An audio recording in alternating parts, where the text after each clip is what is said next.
Everyone अस्सलामु अलैकुम welcome back to my channel. आज के रेसिपी माठा बा घोल এটা আমাদের পুরাতন ঢাকার ঐতিহ্যবাহী একটা ড্রিঙ্কস, যেটা সামারে খেতে অসম্ভব ভালো লাগে সবারই, আর এটা পেট ঠান্ডা করতে অনেকটা হেল্প করে। এর জন্য আমি এখানে হাফ কাপের মতো টক দই নিয়ে নিচ্ছি।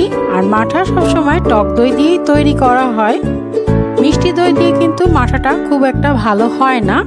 ঈদে আমরা যেসব রিচ ফুড খেয়ে থাকি তারপরে অথবা রমজান মাসে আমরা যে ইফতারিতে ভাজা পোড়া খেয়ে থাকি তারপরে মাঠাটা খুব ভালো কাজ করে।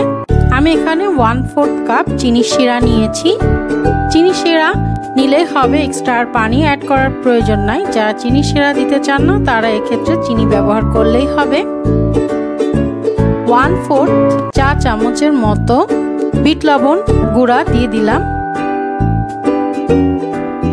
আর কিছু আইস কিউব অ্যাড করব। আইস কিউব অ্যাড করা হয়ে গেলে এখন আমরা ব্লেন্ডারটার জগের মুখ আটকে এখন এটাকে আমরা ব্লেন্ড করে নিব।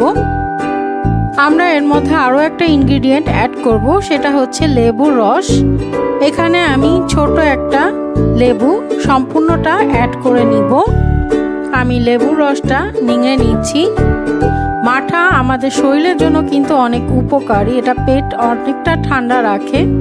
এই সামারে প্রচুর গরমের মধ্যে আপনারা চেষ্টা করবেন মাঠাটা খেতে। লেবুর রসটা দেওয়া হয়ে গেলে আমি এটাকে আরও একবার ব্লেন্ড করে নিব।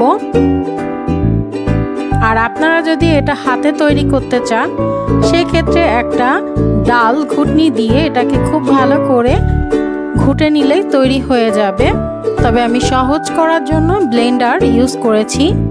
এখন আমি এটাকে সার্ভ করে নিব। আজকে আমি যে পরিমাণে বলেছি সেই পরিমাণে আপনারা 1 গ্লাসের মতো মাঠা তৈরি করতে পারবেন।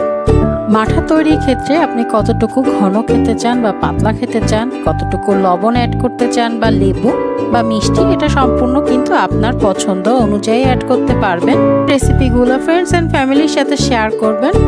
আশা করি আমার এই ছোট্ট রেসিপিটা আপনাদের কাছে ভালো লেগেছে। যদি ভালো লেগে থাকে আমার চ্যানেলটিকে সাবস্ক্রাইব করবেন। সবাই ভালো থাকবেন। আল্লাহ হাফেজ।